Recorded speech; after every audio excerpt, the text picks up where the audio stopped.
I'll be the first to admit that lifting more weight doesn't always mean more muscle. There are so many different factors involved in putting up big numbers, the main one being technical proficiency. You may have the required muscle and strength to squat 400 pounds, but if you've never practiced going heavy, you might not lift more than 300. This works in reverse too. If you practice a movement enough, you may become so skilled that less actual muscle and strength is required to move those big weights.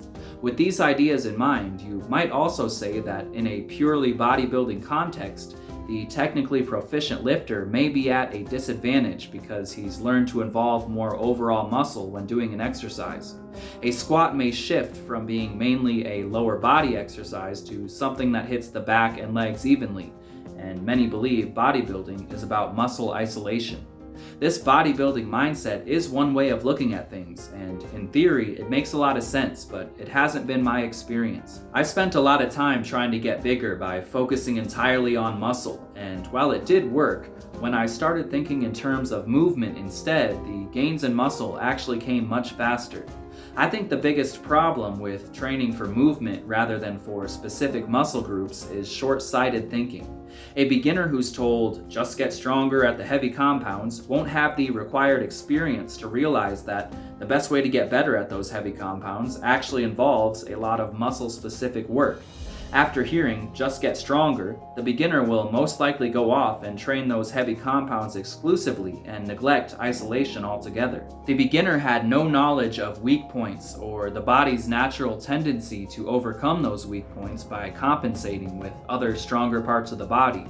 Sure, you'll get stronger by just doing the compounds themselves, but to get strong enough to see some real muscle gain, you'll need some isolation. I think this is why training for movement fails a lot of people. They didn't think far enough ahead. But what if you took this basic concept, just get stronger at the heavy compounds, and approached it with a holistic mindset? Could training with muscle gain as a secondary goal, as a means to an end, actually lead to even more muscle?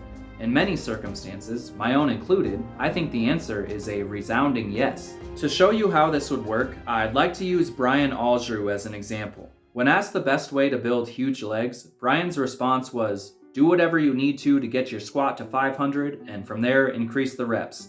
And I am paraphrasing here, by the way, but notice he didn't just say, get your squat to 500. He said, do what you need to get there. This is exactly the difference in mindset I'm talking about. Brian knows from experience that for 99% of people, it's going to take a lot more work to squat 500 than just practicing squats. Every milestone you hit on your way to that 500 comes with its own set of obstacles to overcome. Let's say you hit a 185-pound squat for the first time. To reach 225, you'll most likely need to work on perfecting your form above all else. Once you hit 225, the main obstacle preventing you from lifting 275 is probably lack of overall body size. To add those 25-pounders to the bar, you'll probably need to add another 10 pounds of muscle to your frame. In order to add those 10 pounds of muscle, you'll need to keep progressing on all of your heavy compounds. Already you can see the way muscle and strength go together, and how muscle as a secondary goal to getting stronger gave you a clear path towards getting bigger along the way. Once you hit 275 pounds, you may begin to notice that you have a natural tendency towards bending over excessively halfway up the rep. Now it's time to start problem solving. What can I do to overcome this weakness of mine? Well, the answer could be a few different things, but often the bending over is due to a lack of quad strength. So now, in order to reach your next milestone of 3 plates, you know that in addition to perfecting your technique, like in phase 1, and getting bigger overall, like in phase 2, you need to add some extra work for the quads. Maybe all that extra work for the quads works for you, and you reach that 315-pound squat, but now you notice you're losing upper back tightness. Now you know, in addition to everything else, it's time to focus more on your upper back as well. Maybe you've also accepted that a more horizontal torso angle just suits your natural body shape, so you start focusing more on good mornings to make sure your lower back is never a limiting factor. And the journey continues on from there. And remember that all the while you've been working through this same process with many other movements as well. What you've essentially done here is used overall and strategic muscle gain as a way to get stronger on those compounds.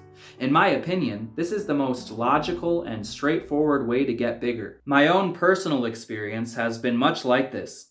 I built a decent 5'8", 140-pound body without focusing too much on strength. Starting at 5'8", 115 pounds, by the way, for reference, but I was going nowhere fast.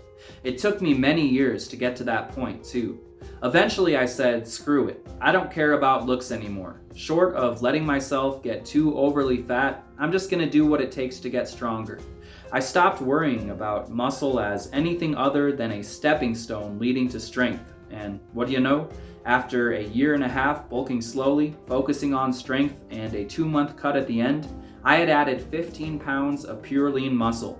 Compare that to the over 8 years it had taken me to add my first 25 pounds of muscle. Now, obviously there were many factors at play here. Perhaps I had primed myself to grow faster over all those years, or maybe I just had more knowledge and better exercise technique by this point, but the small details aside, it's very obvious to me that the last few years, the years where strength was my main focus, have been my most productive.